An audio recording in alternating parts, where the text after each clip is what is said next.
Hello and welcome. In this video, I'm going to be making a simple RGB matrix display that you can show like scrolling text or simple animated sprites or different things like that. I already have most of the things ready. I've 3D printed parts for it and I made a frame. This is the matrix I'm going to be using. Is 16 pixels this way and 16 this way, so it's a 16 by 16 RGB LED matrix grid. Here's the Arduino I'm going to be using. You could use any microcontroller you wanted. I just have this cheap Arduino Nano. Since this is going to be a permanent build, I'm using this one instead of a better one. Then I have from an old laptop, I recycled the batteries. I took out the cells like this, but that would be too big like this to fit inside of the frame. So I cut it. I cut the metal thing here and then I soldered them so they're this way. And then to control the battery, I have this. It's a lithium-ion battery charge controller board. You can input or output through the USB Type-C, and then you solder the batteries onto two of the pads. And then you have two other than the USB-C you can use for output. You can also output through here or here. These are the parts I 3D printed. This is it's just a grid to separate all the pixels so they don't mix together. It just goes on it like that. And then over this, I cut a piece of cardstock and that will go over here like this. I'll glue it on to diffuse them so you can't see the LED, you just see like a pixelated colored square. And then to go over all of that, I made this wooden frame, and it will also have this piece of paper, but I made this wooden frame to make it look nicer. Okay, now I'm going to be gluing everything together. I'll do the soldering next. Since this PCB is flexible, to make sure, see like that, there could be a gap in it so the colors could mix together. To make sure once it's put together there's no gap like that, I'm going to hot glue it in a few places.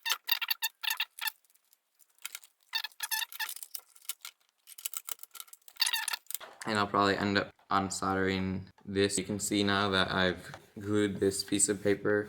I've glued it in with hot glue just to hold it in place. Next I'm going to be gluing the divider and the matrix into this plastic frame. Okay, I have this in place now. So now I just need to fix it inside of here and then connect the electronics. Okay, now I just need to go do some soldering. Solder this in here somehow and then connect everything all inside of here somehow, and then I'll be done. Okay, I went and soldered everything. I have everything. I unsoldered these first before I put it all together. I'm going to test to make sure it works. I know the power is working though. I don't know if I damaged anything. So I'm going to upload the first program.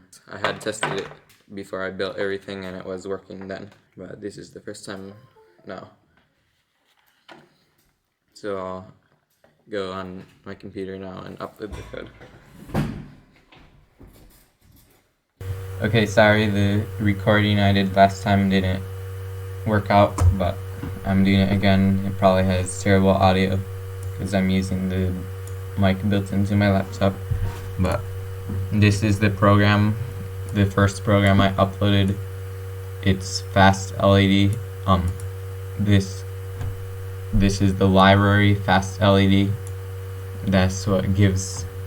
I would have to write way more code if I didn't use the library. It would probably be pages, I don't know, like 6 pages of code to be able to do the same thing, but the library is something somebody's already written.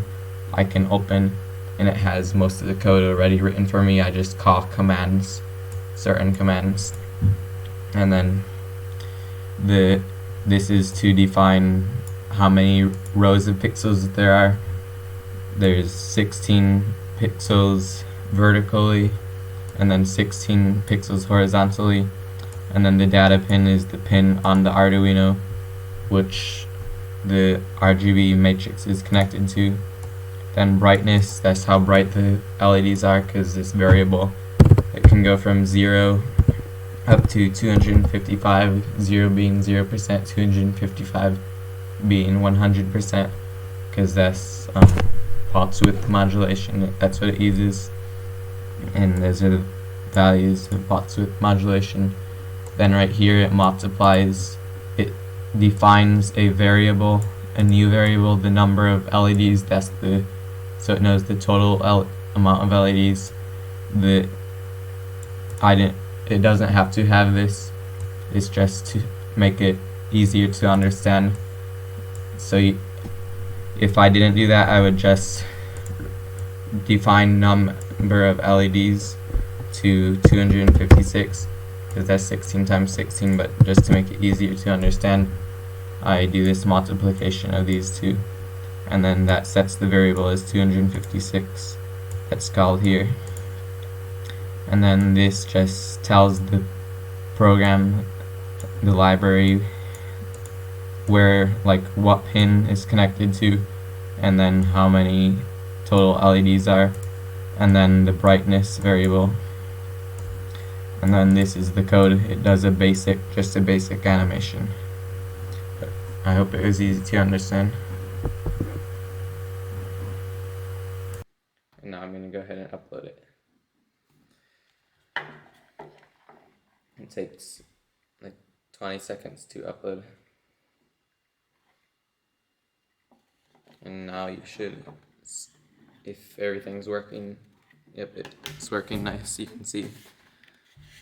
So that's about it. Now that I know it's working, I just need to mount everything here on the back, and then put something so I can like hang it on the wall, and then it'll be done. Okay, I'm just gonna temporarily mount this stuff here so I can take it off if I need to. I'm using hot glue. It's nice to work with because you can remove it later if you need to change something. So I'll just mount the Arduino there. I have the USB here so I can reprogram it.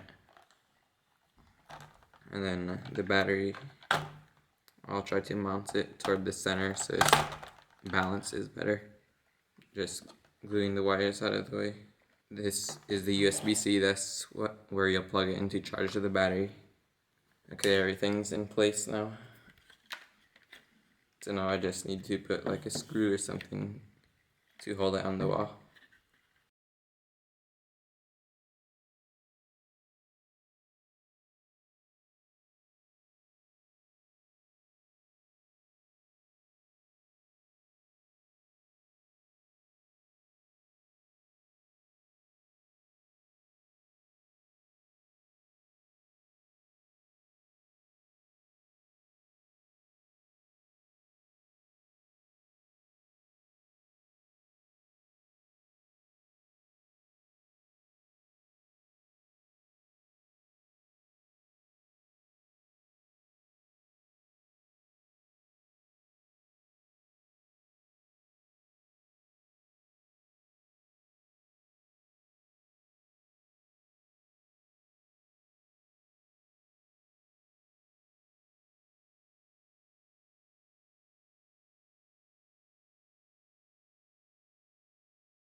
I hope you enjoyed this video. Thank you for watching.